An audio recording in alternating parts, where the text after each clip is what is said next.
We'll call the meeting to order. Those of you who can, please stand for the Pledge of Allegiance. I pledge allegiance to the flag of the United States of America and to the republic for which it stands, one nation, under God, indivisible, with liberty and justice for all.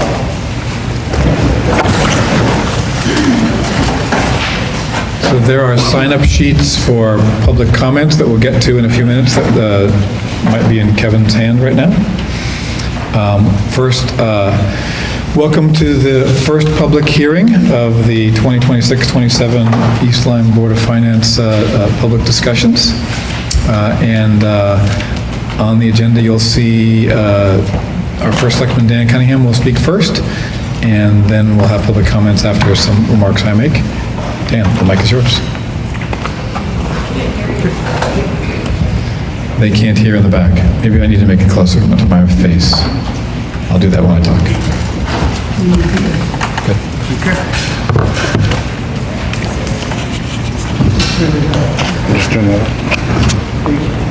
Okay. Good evening, everyone. Can you hear me okay? Okay, great. So, as you know, I'm Dan Cunningham, First Selectman, and this is our first public presentation meeting. We're going to have another one next week, and then that'll be at the auditorium at the high school.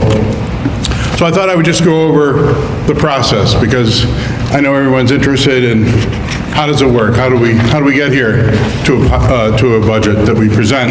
So the first step is the department heads of all the various departments in town. They submit proposed budgets to me, and I review those with the finance director. We meet with the department heads. We have a series of meetings, and I really try to come to an understanding of what they really need and what things we might be able to adjust, maybe eliminate from the budget or reduce from their budget, so we can get to a budget that is acceptable to the public. So there are a number of meetings for that part of the process. Once we have those budget conversations, then I prepare my budget and I propose that to the Board of Selectmen. So department heads, they come to see me, and then I propose it to the board. The board goes through a similar process. We have presentations by most, usually not all necessarily, of the departments, but the major departments will come. They will present to the Board of Selectmen, and again, the Board of Selectmen will have an opportunity to ask some questions about their budget and usually further reduce the budget. They'll maybe find some other areas that I thought should be in the budget, but they may make further reductions. Sometimes it goes the other way. Sometimes I'll make a cut that they say, wait a minute, we really think this needs to be back in. So we go through quite an extensive process, but at the end of the day, the Board of Selectmen votes on a budget, and then they present that to the Board of Finance. We also have a capital improvement budget. And last year and this year, we had a capital improvement committee. And there were many, many meetings, many hours were spent reviewing the capital plan. Capital items are things that don't wear out in one season. They're not consumables. They're items that last for a long time, that typically can be depreciated. And they are purchased as part of the capital plan. So again, we look at all the capital items that are needed: lawnmowers, beach groomers, plows, trucks, buildings, roofs, air conditioning systems. All those things are capital items, and they get put into the capital plan. So we spend a lot of time trying to figure that out, and again, identify what is absolutely necessary for us to function as a community, and so that we don't minimize the need. We don't want to not purchase some critical piece of equipment that we really have to have. The other day, I was down at the 5K, and I had a chance to look at the beach groomer, which is down there, and it's a big metal contraption, if you want to call it that, but it has tines on it, these things that stick out like the end of a rake, and they spin around. And that's what prepares the beach. And they drag that over the beach, and it gets all the, the cigarette butts and sharp pieces of glass, anything, seaweed. It picks all that up, puts it in a truck, and then it gets hauled away. That was in the capital plan. We had to figure out, do we need to get that this year, or can it wait? So those kinds of things. So we make those decisions, and we present that to the Board of Finance as well. So let's talk about last year. Last year, I had some initiatives that I presented to the board. One of the things I wanted to do last year was hire the 12th firefighter. We had 11, and so we did hire the 12th firefighter. The overall plan, the big plan, is ultimately to have 18 firefighters that are town firefighters. And so that would allow us to have 6 on each shift. Right now, we have 4 firefighters on each shift. And that's very important. We do have 3 fire stations. Having 6 ultimately on each shift would allow us to have 2, 2, and 2. So each fire station would be potentially fully manned 24 hours a day, 7 days a week. Can't do that with only 12. So wasn't able to get 6 firefighters for this year. We'll talk about what's coming up. But anyhow, that's the ultimate goal, eventually to get to 18 firefighters, 6 per shift, 2 per station. Last year, we approved a rescue boat for the fire service. We also repowered, there's a Boston Whaler that is at the Niantic Fire Station. We had an old engine on it, and I asked that to be repowered, and they did. They put a new engine on it, and they were breaking the engine in. And when you buy a new engine, you have to drive it a certain amount of hours so you don't ruin it. And they were just at the end of the break-in out in Niantic Bay. A call came in of someone, some kids off of New Black Point. They were in some kind of a sunfish or sailfish or surf, some kind of a device. They were out there. They were in trouble. And our boat, within 6 hours of being deployed, made a rescue. So I was quite happy about that. And again, it demonstrated the need for having a quick response capability in the bay. We were talking about creating the Fair Rent Commission, and we did that. Last term, we created a Fair Rent Commission to help out those that have a grievance with respect to their landlords, and allows both landlords and tenants to have a forum to resolve their differences. We have youth and family services, and we were able to expand that service last time, and that it provides counseling to young people and older people. It's another level of protection for young people and people that need counseling services and other services that they provide. We also enhanced the senior center bus service. For some people, that is the only transportation they have for getting to doctor's appointments, getting to the store. Very, very important service for our seniors. We were able to continue to expand that. Let's talk about our debt burden. So last year, we devoted $990,000 to cash capital. Now, what is cash capital? So we're just talking about the capital budget, and we have to buy things, capital expenses. And there's 2 ways that we can pay for them. We can bond them out, take the money we need, go to the bond market, borrow the money, and pay for those items. The other way is to the extent that we can use cash from the current year coming in and buy those items and not borrow the money. That's cash capital.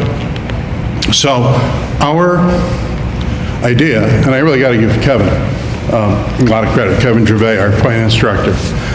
He was insisting that, look, this is the way we start to go down the road to get out of trouble.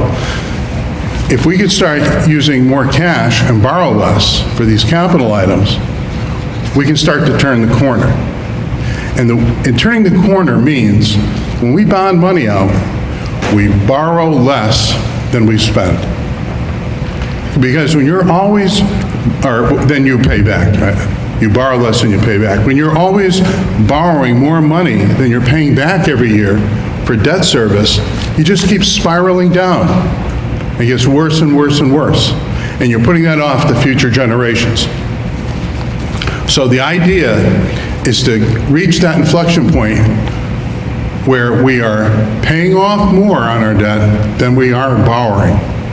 If we can borrow less than we pay off, then at that inflection point, we start to turn the corner, and it gets better as time goes on. 20 years from now, it will help us to reduce our debt load.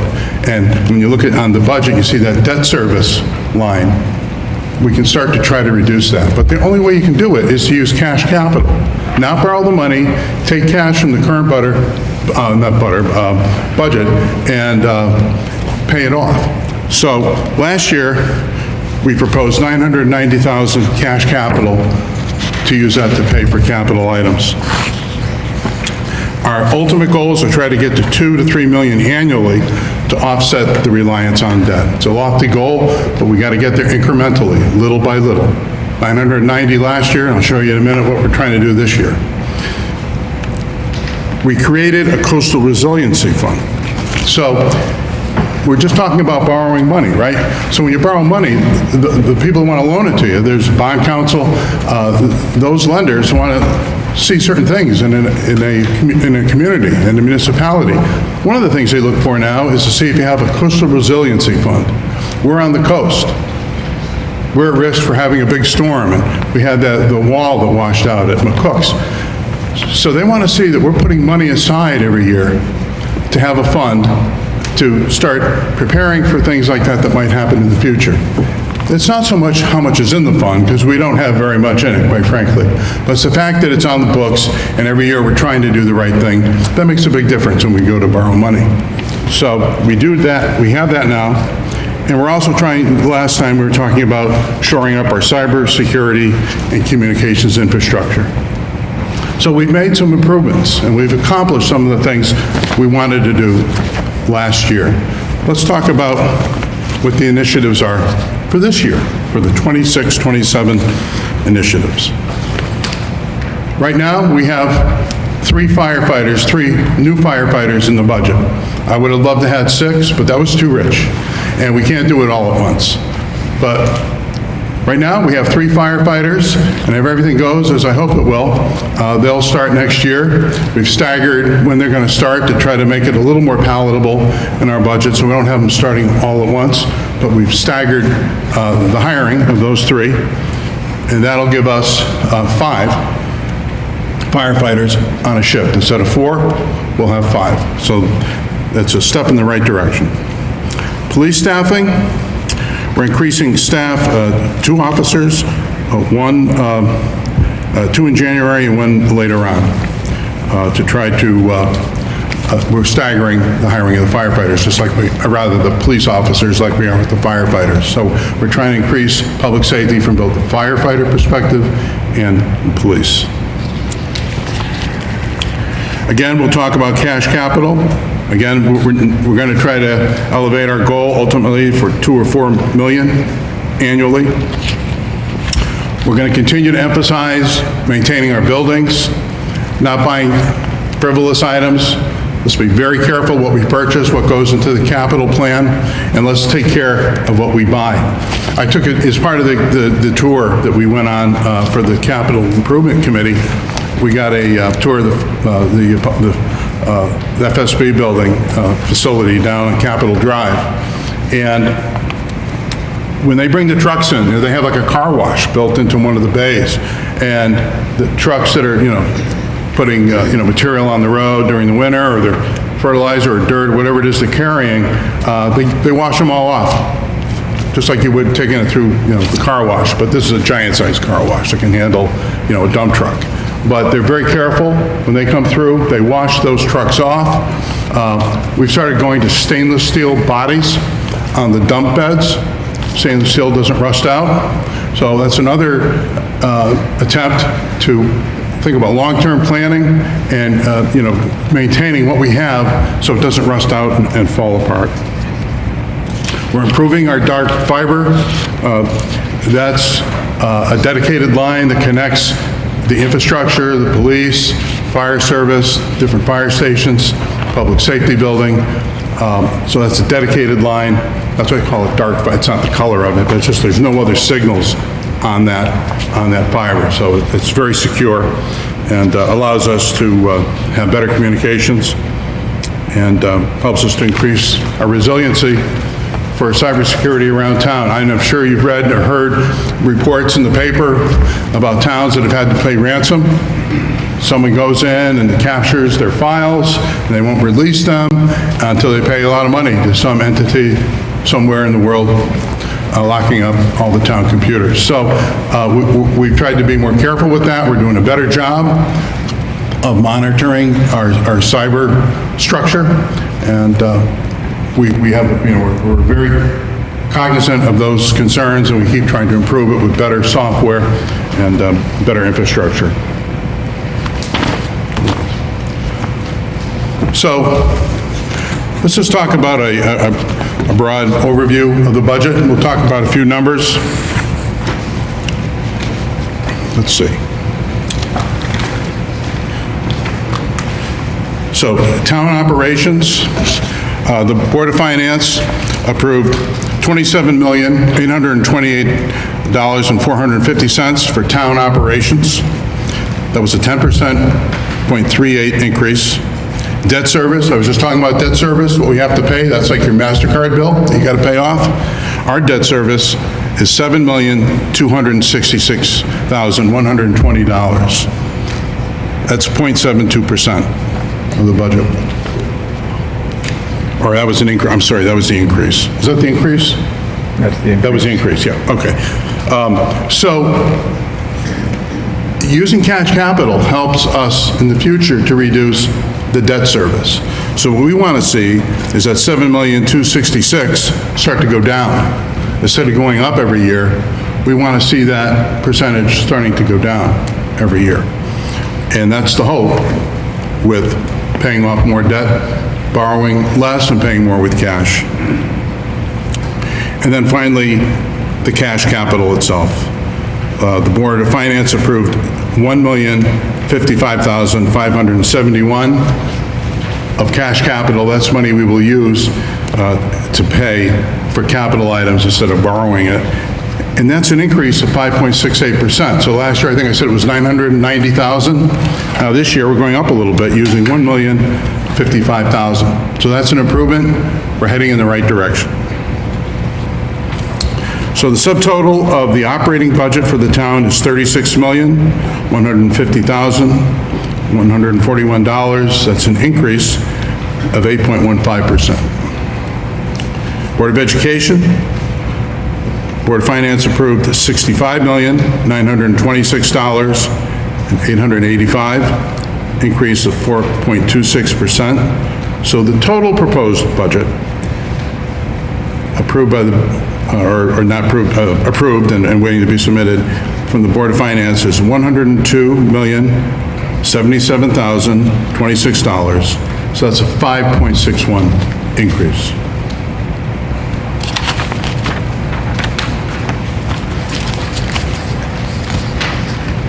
So, having said all that, let's just look at what the budget drivers, what are the items that are really driving the budget? Now, some people, you watch Facebook and they think we're being frivolous and wasting our money, but let's see where it's really going and what's driving these increases. Employee benefit increases represent 48.1% of the budget. So that's medical, medical insurance and the other employee benefits. That's contractual, is 48.1%. Salary contingency, we're in the middle of union negotiations right now. I'm in the process of negotiating 3 contracts. I'm negotiating the fire service, I'm negotiating the police, and dispatch. So they all expire at the end of June, and we're on our way to try and hopefully we'll get there on all 3 contracts by the end of June. But we have to have a reserve because those contracts are going to certainly result in some wages going up and other benefits, so we have to have a reserve to pay for those changes next year. IT services, that's going up 5.1%. Legal services, 8%. Legal fees go up every year.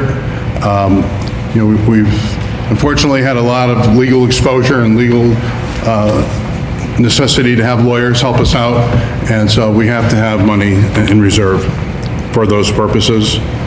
We're increasing police officers, that's 4.3%. The 3 firefighters, the 3 new ones, that'll be 9.7% of the budget. Library budget increase is 1.5. Parks and Recreation, 3.1. Registrar of Voters, I see Wendy here, 2.3. And our level service in Public Works, 6.7. So there's 100% that identifies all of the increases. But you can see half of it is from the insurance costs and other contractual items that we have absolutely no control over. So what we're faced with is there's only so much money that can come in from the taxpayers. We're faced with what they call unfunded mandates. There are laws that are changing up in Hartford, and they hand us obligations in town that we have to do. They're not discretionary. It isn't something that we can avoid and say, oh, we don't want to pay for that this year. We have to do it. And so we have to take care of the unfunded mandates first. The state of Connecticut isn't very willing to participate in that and help us out for these things they make us do. And don't forget, we have a lot of infrastructure in our town from the state. We have a prison, we have a state park, we have Camp Net, at the other end of the town, we have the other military facility, and that all takes resources from our town. You'd be amazed at the number of responses to the correctional although there may be some senators in a correctional, so the correctional facility, every day, 2 or 3 times a day, we have the ambulance service is responding to the correctional facility. Now, they're separate from the town. The ambulance service is now a 501c3 and totally independent of the town, but it still is a resource that drains the town indirectly. So anyhow, those are all the items that are dragging us down. We're trying to do the right thing with the money that's left over to not cut essential services. We don't want to cut trash pickup. We don't want to not plow roads. We don't want to repair, resurface the roads. We need to do all those things. And we're trying to do it with limited resources and without increasing the budget more than the town can bear. So with that, I'll turn it over to the Board of Finance, unless there's any questions for me right at the moment. Glad to answer any questions. All right.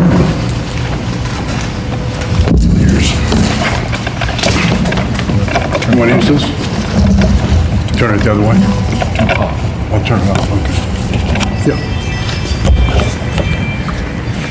So, welcome everybody. I'm Scott McAllister, current chairman of the Board of Finance. Can you hear me okay? So there is a slide deck in hard copy paper that you can kind of just follow along. We were hoping to have it projected, but we didn't have a projector in this room, so that's why you get hard copy to look at. So welcome, thank you for being here. This is, as Dan mentioned, our first of 2 public comment sessions.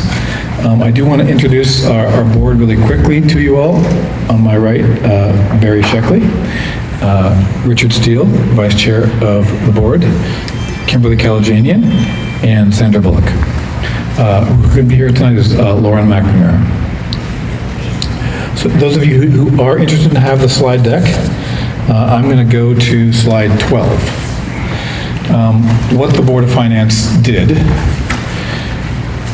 You can see on the slide, we approached this budget really as a work process, not as a political one.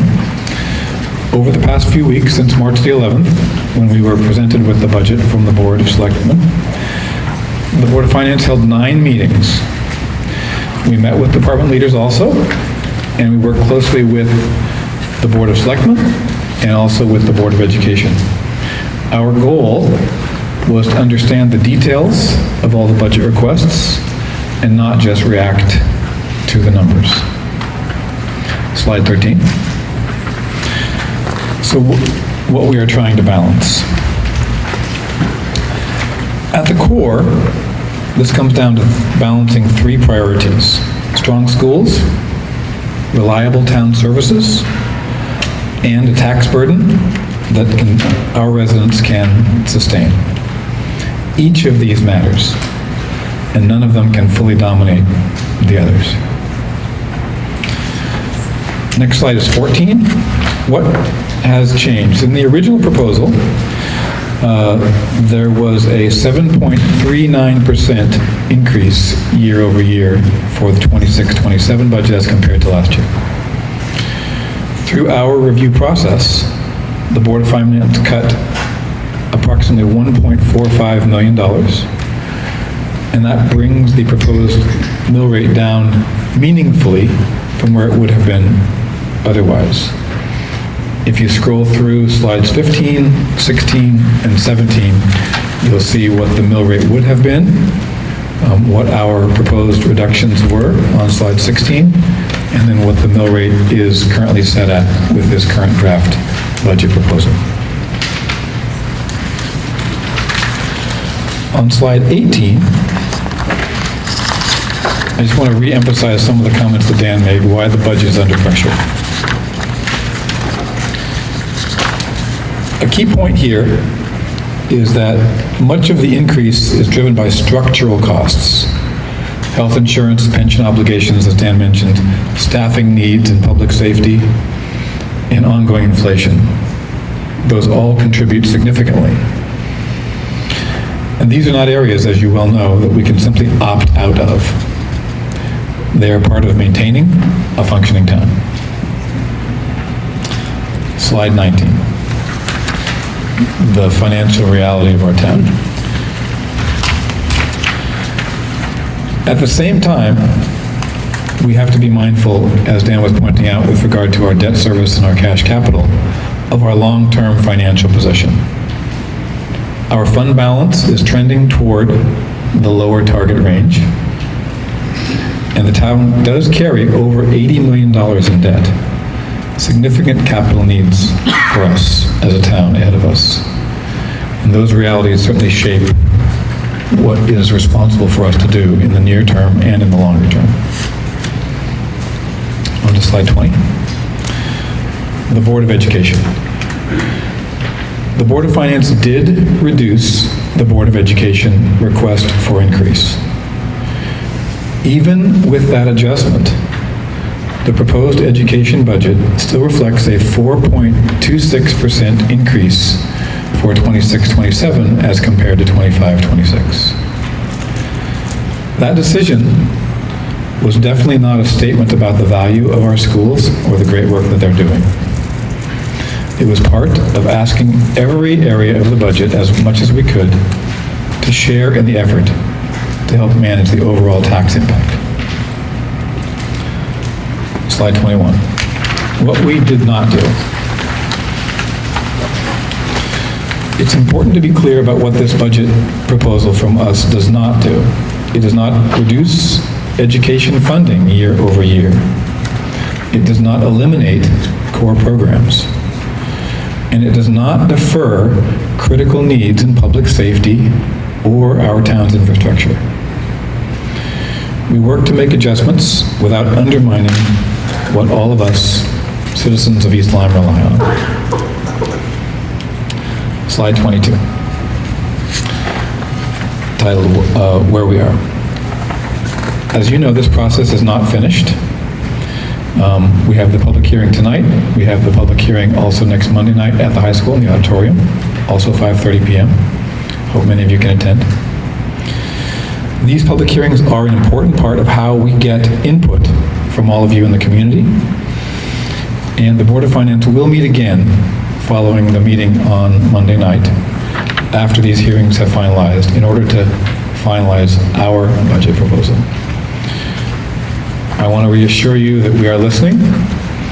I'm going to take a lot of notes tonight about comments that get made, and I'll take notes, I'm sure, on Monday night as well. And we will continue to evaluate what we've heard. So I do want to open it now to public comments. There is this sign-up sheet here. There's a few names on it.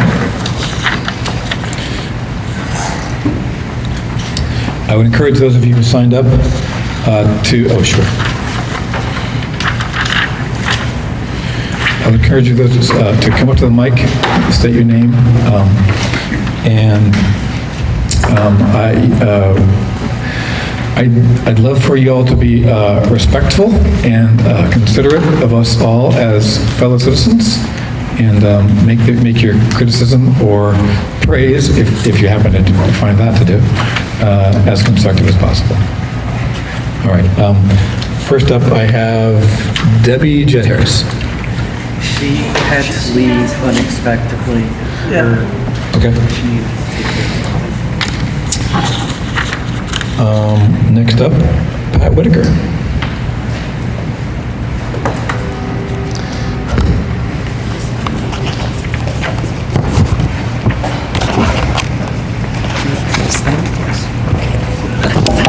Hi, hello. I'm Patricia Whitaker. I live in 190 Upper Patagonia Road. I've lived there for 41 years. I have taught in East Lyme for 45 years, and I have a few things to say about that. First, I think these meetings are not advertised well enough. I don't think people in town understand what's coming. My house has gone way over my budget, my taxes. I don't have enough in my budget to cover my house taxes now. I have to pull money from other places. I live on a conservative budget, and inflation is eating away at that, and so are these taxes. Now, I said I've taught here for 45 years, and I worked for less money than the other towns. Waterford pays better, a lot of towns paid better. But I wanted to work here, and I love living here. I worked very hard, but never got any overtime. At the last meeting, I heard about overtime. I was like, I never got any overtime. I don't want to get priced out of my home. I want to stay where I am. I think this town is allowing too much residential building. You need to find a different way, a different source of money, like industry, like Waterford, like filling the industrial parks instead of building homes. The homes are not giving you not giving us the money, especially if they have children. You could consider regionalizing the firefighters and the police with Old Lyme, maybe. And if the inflation, I think the budget should reflect the inflation rate. I saw 8% and 10% in the paperwork. What's inflation right now? 4? 3? Well, then that's what our budget should increase by. Thank you. Thank you for your comments. Mike Schultz. I'd like to defer till the end. Okay. Timothy Dowd. Can't hear you. Timothy Dowd.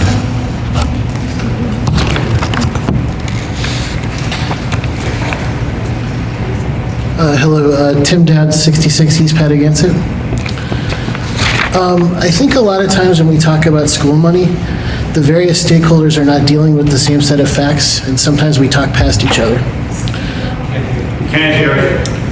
There's many examples I could give, but the recent surprise cut of the money for the armed security officer seems timely and pertinent. This board thinks that the line item is a waste and it shouldn't be in the BOE budget. I wish it wasn't in the budget either, but I think you've chosen the wrong target.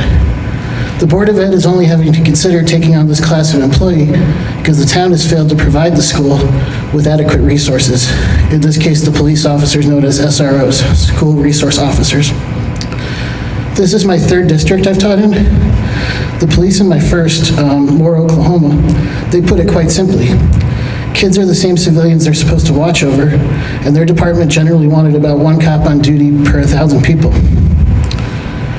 Why is that not the attitude here? We have vastly expanded the police department in recent years. There are literally only 2 places in this town with 1,000 people on a weekday, and that's here with the middle school and the buildings around the high school and the surrounding buildings. Just by staffing numbers alone, there should be cops on patrol in these places. If the town paid for police SROs, the schools wouldn't be on the hook for having to train, equip, insure, and monitor these officers. SROs would have access to the best practice training for police officers, would be aware from colleagues about the dangers in town and the events that might be affecting kids at school, and they could provide mentorship and build community. SROs run the DARE program and train faculty. We know this because we had a very good one for many years. So yes, I agree with you that the ASO position is not the best use of taxpayer money. But we have to be clear the Board of Ed's not doing this because it wastes money, but because this town doesn't fulfill its responsibility to protect our kids. So we're trying to cut costs, and we're going to end up with an inferior product that could be trouble down the road. And if the response to my point is that the cops can't respond to the schools in time because we built a police station in South Lyme, I think this proves my point all over again. We built the cheap police station, not the right one, and within a decade it's causing operational problems. Please don't do the same with our kids. And at the least, don't hurt the Board of Ed when it's trying to actually help them. Thank you.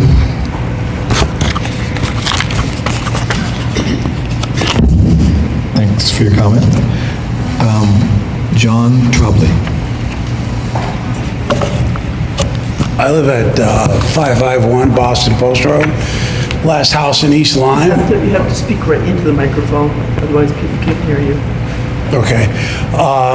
And I'm here I'm more concerned about the actual numbers that you've provided us.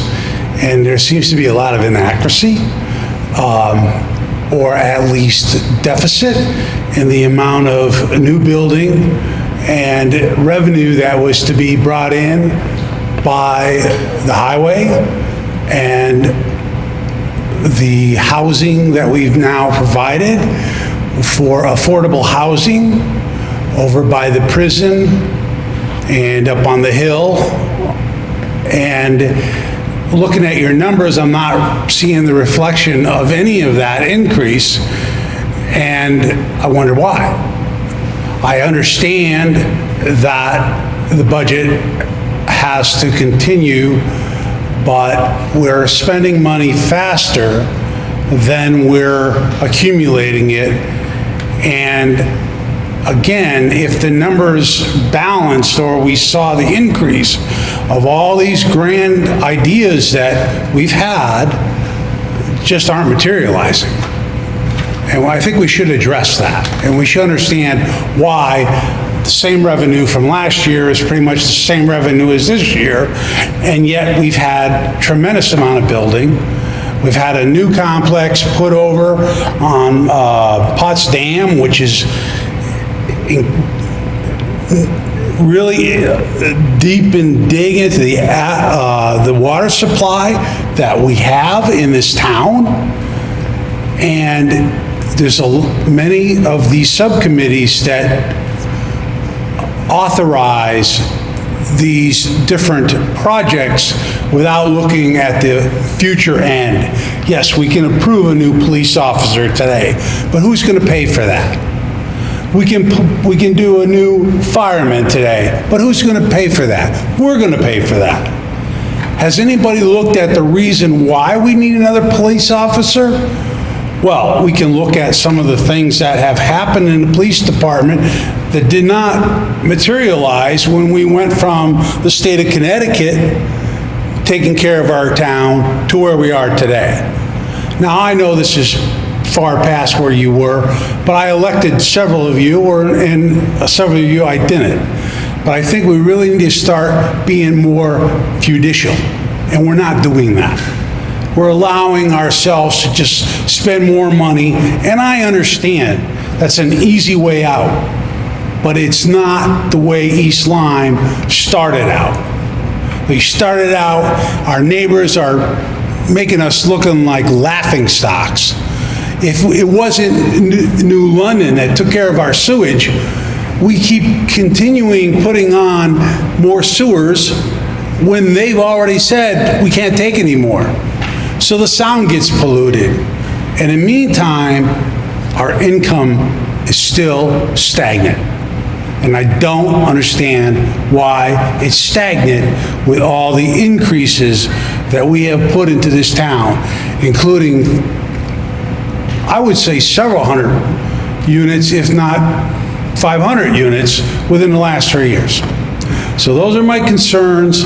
I think we ought to reevaluate, and we cannot continue to ask our citizens to pay the same inflation rate as everyone else when we have when we have our governor looking at taking away your property taxes and putting it into a state fund to do what he might do or she might do in the near future.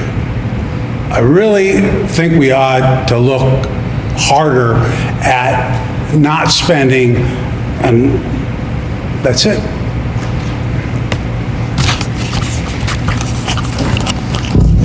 Thank you for your comment.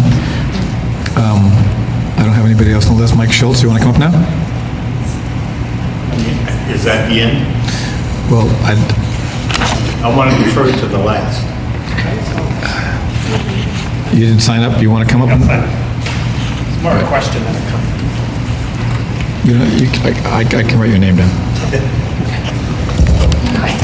Fred Santoro, 11 Rose Lane. Just have a couple questions that are rumors that are circulating in the town, and just if either selectmen or the Board of Finance can clarify. There's a rumor that garbage collection is going to be changed in some way, and there was a lot of people talking about it at the last Board of Finance meeting. I haven't read anything about that, so I just wanted to have that go out there publicly, that there's going to be less collection of the weekly garbage. That's one question. And the other question is the fire department, the concern about staffing, and what is the situation in terms of the volunteer fire department that we used to have, and the contribution of the volunteers to help with the manpower in case, God forbid, there was a large fire in town. So those are two questions that I think could maybe be clarified a little bit.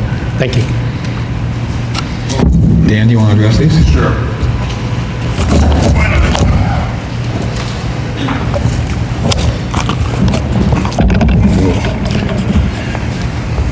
So as I stated a few moments ago, we are hopeful that we will get 3 more firefighters this year, or they'll start next year, and we'll stagger, their starting dates. The ultimate goal, if we're able to do it eventually, would be 18 firefighters, and we're getting a pretty good lift this year. Maybe the plan will be 1 a year for every other year to get up to that 18. But that is the hope. And if we do get to 3, then that would allow us to have 5 firefighters on each shift. So right now, we have 4 per shift. And that would allow 1 more. And the important thing about that is, someone mentioned about the overtime. Pat Whitaker. Where's Pat? Okay, so Pat had mentioned, I never got overtime. Well, and of course, these days, union contracts, that's a big feature of contracts. But when we don't have enough firefighters to fill all the slots in a given day, then we have to mandate someone to come in, and we have to pay them overtime. Right now, we have 12 firefighters, and we need to have 4 on per shift. If one is out sick, now someone else is filling that shift at time and a half. Our situation right now, unfortunately, is that we are down 4 of those 12 firefighters. 2, and we're worried about them, are deployed overseas, and 2 more for other personal issues, medical related, are not able to serve. So now you have 8 firefighters trying to fill 12 spots, and now you've got a lot of overtime being generated by that. By having the 3 additional firefighters, if someone is out sick or unable to come in, now we have a firefighter available to fill that slot without having to pay the overtime. So that's what we're trying to control. And it's very complex. I know we spent a lot of time with the Board of Selectmen and trying to explain what the sweet, there is a sweet spot. There's an optimal amount of staffing that helps to minimize the overtime portion. And right now, having 3 more firefighters will help to reduce that overtime. And if we get some of our 4 that are out back, that will further help us to reduce the overtime budget. So I hope that explains a little bit about the relationship between the overtime, paid firefighters. I noticed last week, New London has a flag. It's like a red star with a white border because they have one of their firefighters who is deployed overseas. And I just talked with Bill Bundy, our fire chief, and we're working on getting some of those flags to display in our town, at our fire stations, to recognize those members of our fire service that we're worried about and concerned about that are overseas. Volunteers, you mentioned volunteer service. So, years ago, there was a robust volunteer service, and there's been a lot, if you've read in the newspaper, there's a lot of angst about volunteer services right now in some other towns, and volunteer service, unfortunately, has diminished over time. But we are now trying to rejuvenate the volunteer service. And the Niantic Volunteer Department has recently appointed a new chief. And I think we just approved for that chief to go have his physical, make sure that he's fit to serve. And we're hoping that there'll be, we think we have enough money in the budget to get some more physicals done and some turnout gear. So we would like to start rejuvenating the volunteer service. And that does not help the budget. You have to understand that having volunteers does not plug holes. They can't show up and take a shift for a career firefighter. That isn't how it works. But what it does do, it's another level of help. When we do have a working structure fire, there'll be more people to show up. They can drag hoses if they're qualified, if they're interior rated, they could go in or they could be backup. You have to have one in, one out. But it will only help. And so we're hopeful that we'll be able to start to rejuvenate that service, and I support it, Bill Bundy is supporting it, and we're trying to find the money to make it happen, and we're making arrangements for where they can have their meetings and how it will work in the present time under the kind of the new system we have. So we're trying to advance that. To answer your question. Trash pickup? Trash. Oh, the trash. Yeah, messing with the trash is never very good for any politician. I've heard that. We're not touching the trash. I have this whole routine I go through, and I put the barrel out, and I enjoy seeing it be picked up. And no. As long as I'm around, if I have anything to say about it, and I don't have the final say, but I'm certainly in favor of keeping the trash just the way it's being handled. So, and Joe Bergaw and his crew, they really do a great job of it, and they're very careful. And again, they wash those trucks down. They make sure that we want to get as much life out of those garbage trucks as we can. And what it allows us to do also, you have your trash receptacle for the recycling, and then you have your regular trash, and now. And Joe Bergaw, our Public Works Director, he's very much involved with SCARA. You get those little brochures, you can bring in your hazardous waste and get papers shredded that, one Saturday every month during the summer. And the next level is like food waste, like the food scraps that, you're making a salad or a steak and there's something left over, and segregating that out, developing a system so that can go back into the soil, be used as compost, and reduce a surprisingly significant percentage of waste from the waste stream. And getting rid of waste is only going to become more and more expensive. We, and thanks to Joe and SCARA, we have a wonderful contract that'll run out, I think, I don't know if it's 2030. Do you know when that contract runs out? 2030? We have a wonderful contract for getting rid of our waste to 2030, but when that contract is up, we're going to be paying a higher rate, and we're going to join the towns that aren't getting the savings, and Joe has tremendous foresight, and he got us into that, and, but we got to be prepared for that. So the more that we can reduce the trash load, the more they can go to recycling, the less long-term costs it'll be, and the better it will be for the environment. So we're working on all of that. Does that help? Okay. Thank you, Dan. We do have, can I? Yes, you wanted to go last, so she can go before you, I guess, if you'll still be last. Go ahead. I just wanted to respond to Go ahead. what somebody said. Ann Chicallo, from the Board of Selectmen. I just wanted to say that if there are any cuts made to the Board of Education, the budget, the Board of Education decides where those cuts are made. So somebody can say, oh, I want to, have you cut the ASO, say, but that doesn't necessarily mean that's going to happen. So the Board of Ed meets and they decide what cuts they're going to make based, and the Board of Finance can only say, this is the amount we're cutting. So I just wanted to clarify that.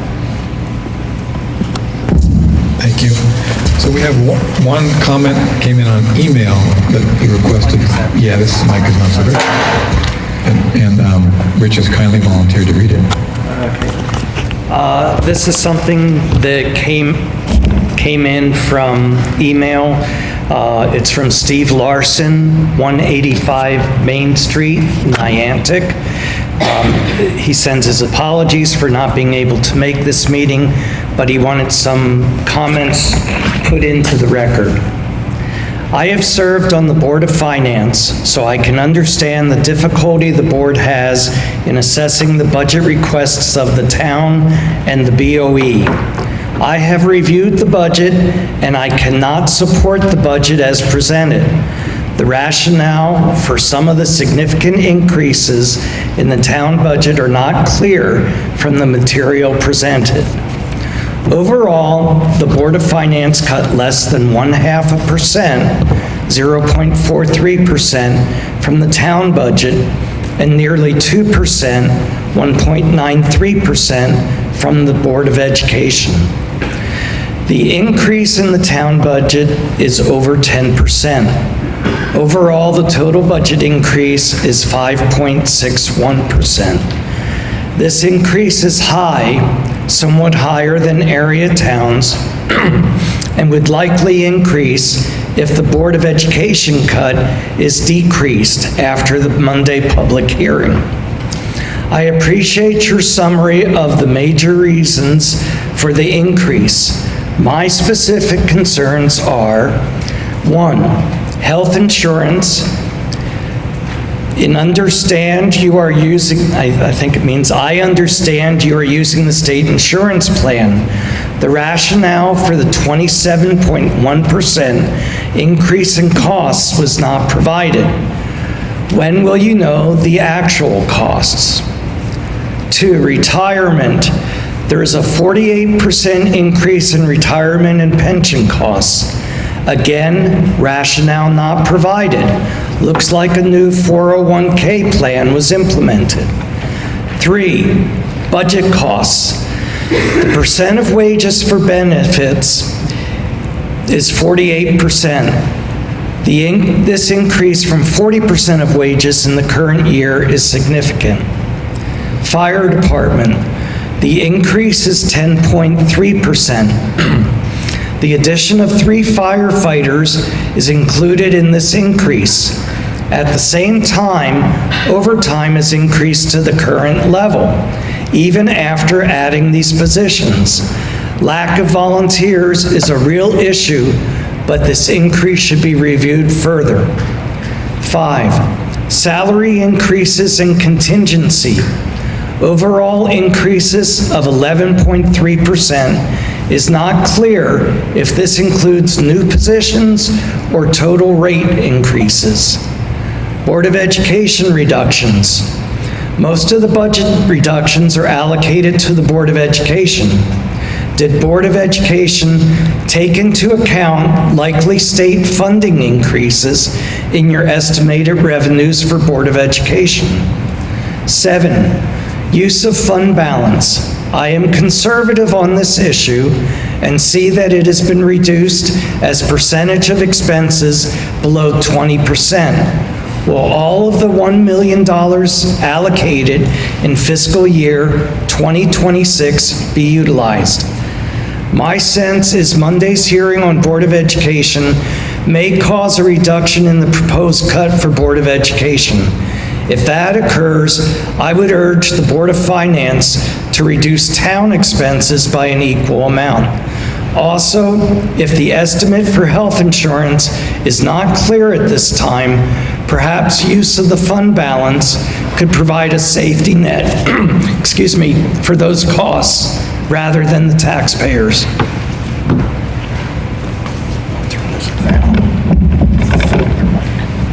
That's it? That's it.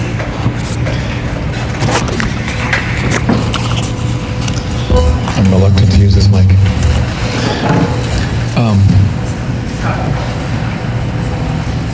Yes. Can you do it now, please? You can indeed. You're not recording. Is there anybody else who'd like to sign up to speak? Do I have to decide now? Yes, please. Go ahead. Esteban Garcia, 10 Winston Road. So I've been thinking a word to describe feeling about this budget year, and I've been involved, I'm a Board of Ed member as well for the last 4 years and been involved in education for a little bit more than that. And I think the word is disappointing, at least when it comes to the Board of Education portion of the budget. If we look at it at the original request from the Board of Ed, initially the Board of Finance cut about 30% of what we had asked. So I know it was a comment about like being 1%, but really 30% of what originally we asked for. And then at last week's meeting, after you had made your deliberations about the budget for the Board of Ed, there was a discussion about, and there was an additional cut of $97,000, which is another 2.5% what we originally requested. I know there was a comment about like the Board of Finance does not dictate what the Board of Ed will end up cutting, but I was very disheartened by the discussion that was specifically targeted towards the ASO, component. It seemed to me like a mandate, even though you already had discussed Board of Ed, that increase for the ASO security was already in the budget, so it wasn't something new. It's something that you had reviewed, and you decided to go ahead and make a further reduction. There was opportunity for public comment and meetings, hearings. There was no input from anybody from the Board of Finance or from the public regarding that. So I was very disheartened to see that additional cut. What we have in the Board of Education now, if there's no restoration of some funds, we're going to have to make some difficult decisions. Our budget drivers are mostly, employees, so there's some people that are going to lose jobs in our town. Last thing I wanted to mention too is I really empathize with the comment that was made that folks that are on a limited income that have lived for many years. I think this is an opportunity for the town to look into opportunities to find solutions for those people. I know we have the what it used to be called the circuit breaker program. If we look in the town website, that information has not been updated since 2022 to 2023. The income levels have increased since then. As an opportunity for folks that really have a limited income and or of a certain age to get a tax cut as well. And also, we can even go beyond that. I work in New Haven, one of the universities there, and I was looking at New Haven tax opportunities, and they also have a program for seniors that have lived there for 10 years or longer that have certain income levels to freeze their taxes. So I empathize with folks that are in limited incomes, and I think that will be a good opportunity for the Board of Finance, Board of Selectmen to look into those things to make sure that we support our seniors that are in limited income, but also, there's also a lot of folks in this town that were pretty wealthy, and pretty well off, and they could be able to support all the great things that we need for the police, the fire, the education that make this town so great to live in. Thank you. Christopher Larson. Giving up.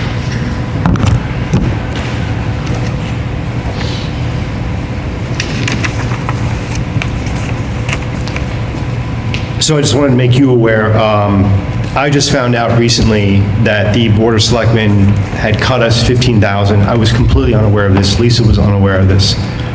So when I was approaching you with those numbers, I was basing that off of the 5% reduction, not the additional $15,000. So what that means is that we have a total cut of $55,121 to the library right now.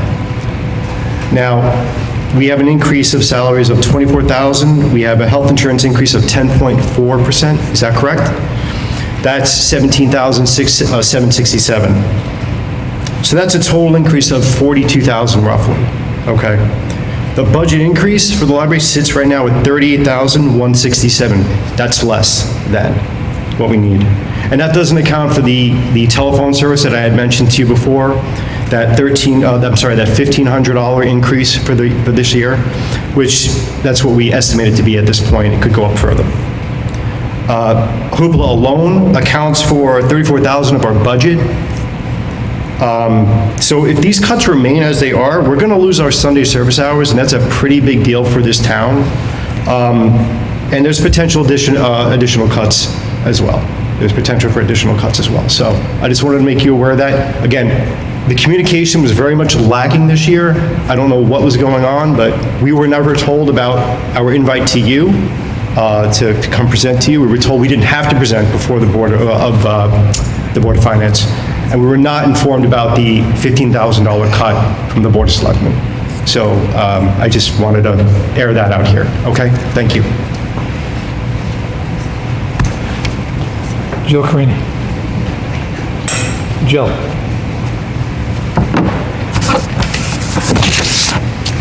Jill Carini, 10 Quarry Lane. I'm also on the Board of Ed.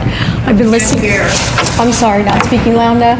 Speak into the microphone. You gotta get closer. I guess I'm too tall. Hey, baby, is that close? Can you hear me? Okay, Jill Carini, 10 Quarry Lane. I'm on the Board of Ed, full disclosure.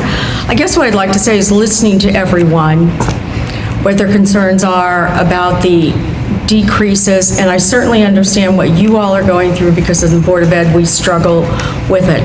But I also think people in town who have not sat on a board really understand what we struggle with and what we're doing.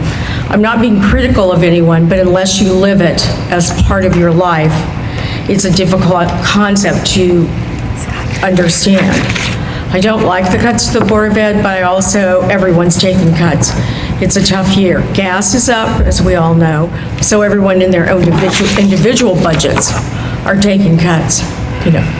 So I guess in the end, I just want to say, I hope that the town can give us all a little grace in making these tough decisions.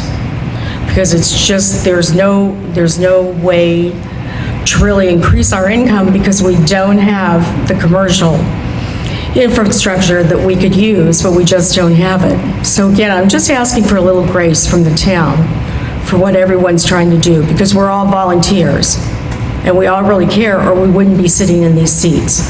So thank you for listening. Wendy Sims.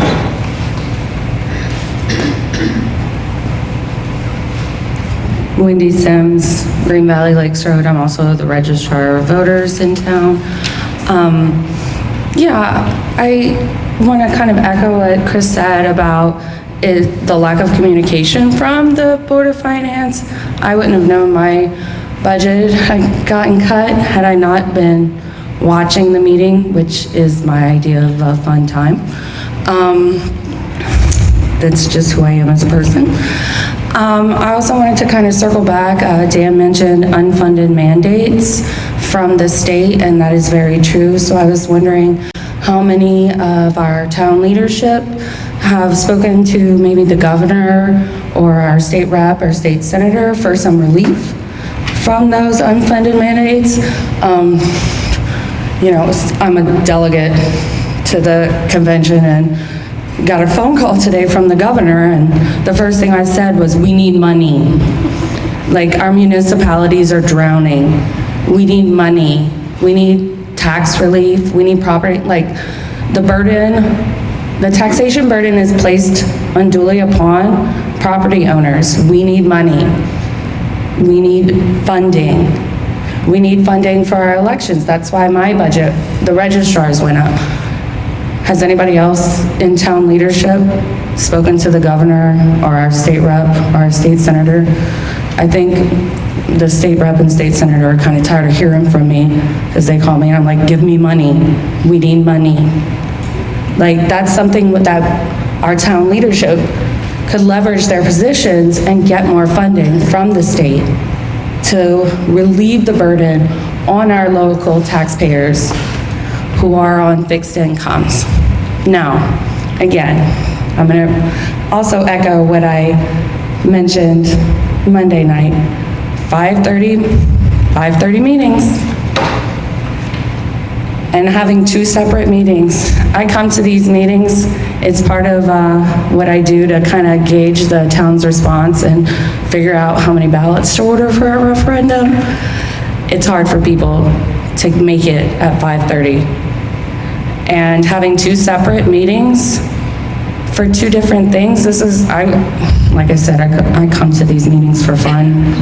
And this is the first time I've never heard a presentation from the Board of Education. Where's the presentation from the Board of Education and why is it separated out from the town budget? They are together.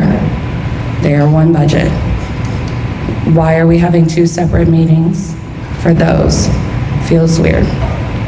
As far as, yes, the town budget could decrease more, but I just wanted to kind of say something nice about our department heads, because I know we get a lot of, flack thrown at us. And I think I mentioned it in my email to y'all, suggesting some further cuts. Nobody took me up on my offer. But these department heads are making magic. They get paid less than other towns. They are often understaffed. And their budgets are smaller. And they're still providing an incredible level of service to the town and to our constituents. So I just wanted to publicly I know it's budget season, everybody hates everybody right now, but listen, there's a lot of really good people in this town that are working for everyone, who are doing their best they can with limited shoestring budgets. And we all just want better for everyone else in this town. Thanks. I'll just mention that we did ask if the Board of Education would like to make a presentation tonight, and they preferred to defer it to Monday night. Why? Last up is Jamie Bar-Shelburne. You prefer to defer? We prefer to defer our presentation till Monday? Okay, that's what I thought.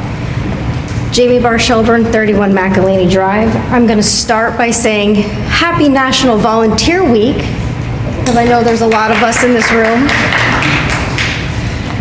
There's a lot of us volunteers in this room, so happy Volunteer Week to all of you. I'm going to start with echoing some of Wendy's sentiments, which I've been saying a lot. I feel this budget season, I know Jason led a contingent to Hartford earlier this year asking for money. I've been writing a lot of letters asking for money. I've been to Hartford asking for money. Wendy's asking for money. I know a lot of us have been asking for money. It's not just my responsibility, it's all of our responsibility if you're an elected official to ask the state to support us. Please ask for money from the state of Hartford, the capital. Please ask our elected officials who work in the capital for money. I showed you guys at the beginning of the budget season the stack of mandates that we have. 259 mandates from Hartford that we have. 99% of them are unfunded. I showed you the big stack, went through it. I showed you 259 mandates that they give to the department, to the schools in the state of Connecticut. Unfunded for all of us, not just East Lyme, all of us. I'm going to echo the concerns of Wendy. The Board of Finance is allowed to have as many public hearings as they want. Town charter says that you can, but the Board of Education budget is part of the town budget. Why we are not having a Board of Education present tonight as part of the Board of Education budget is concerning to me. It's concerning to a lot of people here. We're all wondering why. It seems like the Board of Finance has bifurcated us from the town budget. It's part of the budget in the charter. I don't know why we're not included tonight. It's been mentioned in your packet tonight a bunch of times, so I don't know why we're not a part of the presentation tonight.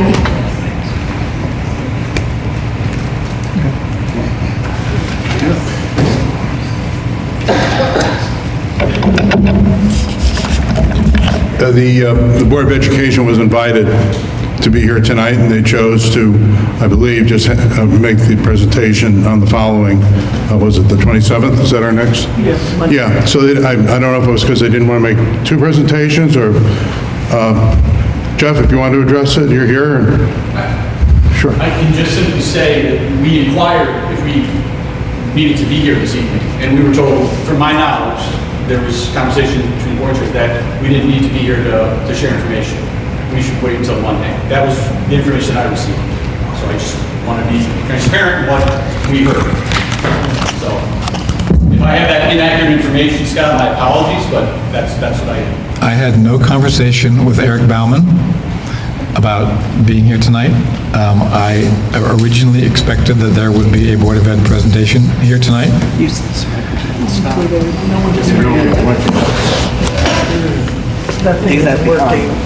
You've got a little speaker.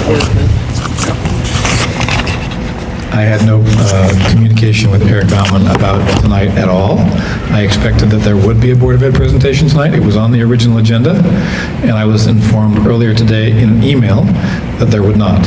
I know no more details. An email from? From the finance director. Oh, okay, that's not the information, so I apologize, that's not the information that I was getting. I got it.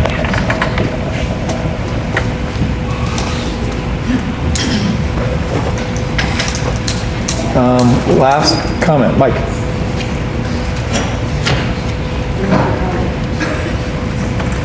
People can't see.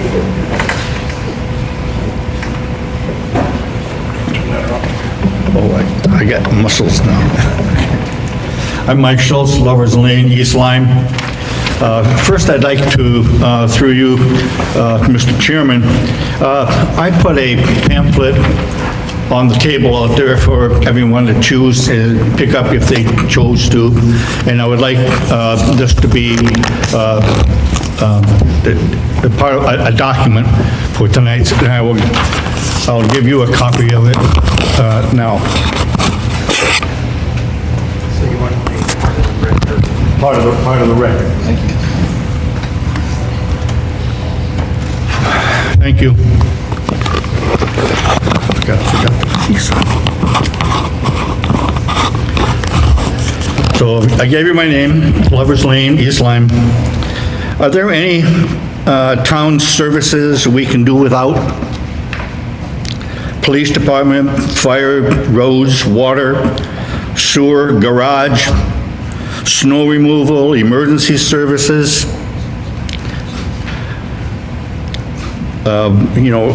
government, and education.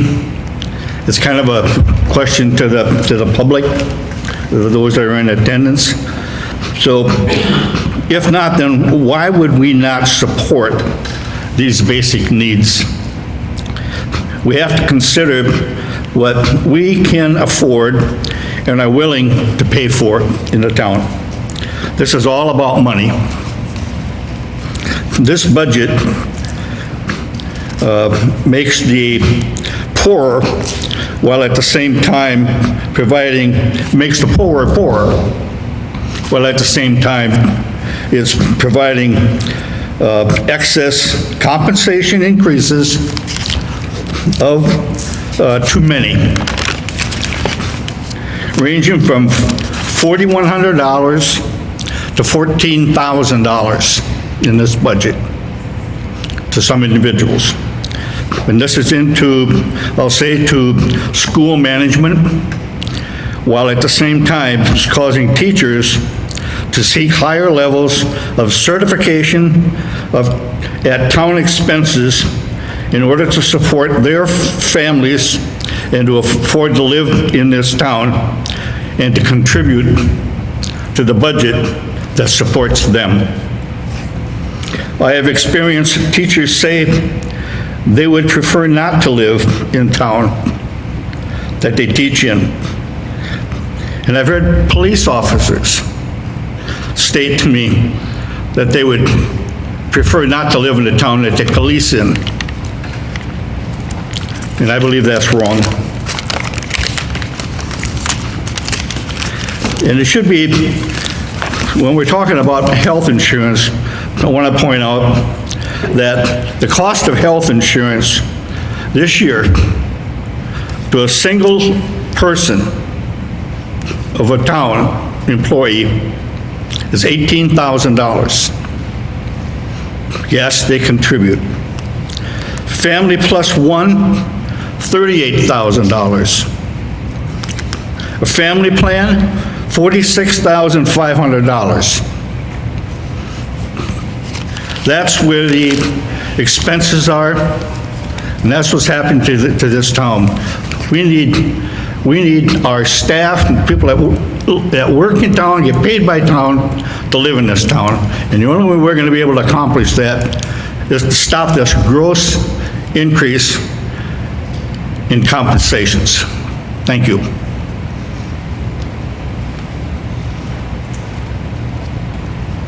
I don't have anybody else signed up to speak.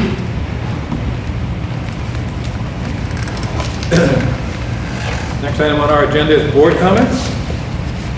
Any members of the board like to make a comment? Let this be loud. You better go to the podium, yeah.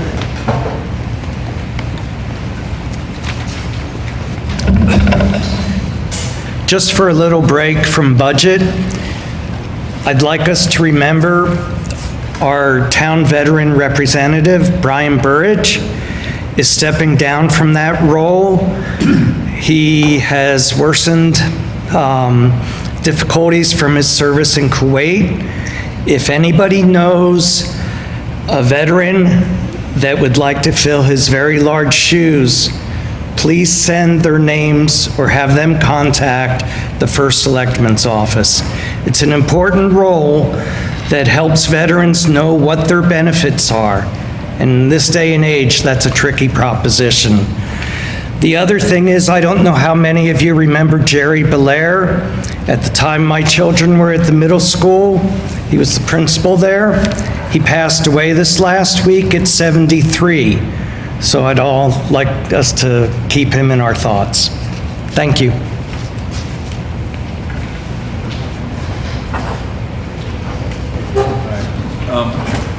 No further board comments. I'll entertain a motion to adjourn. So moved. Second. Moved and seconded that we adjourn the meeting. Those in favor? Aye. Aye. Any opposed? Any abstentions? We're adjourned.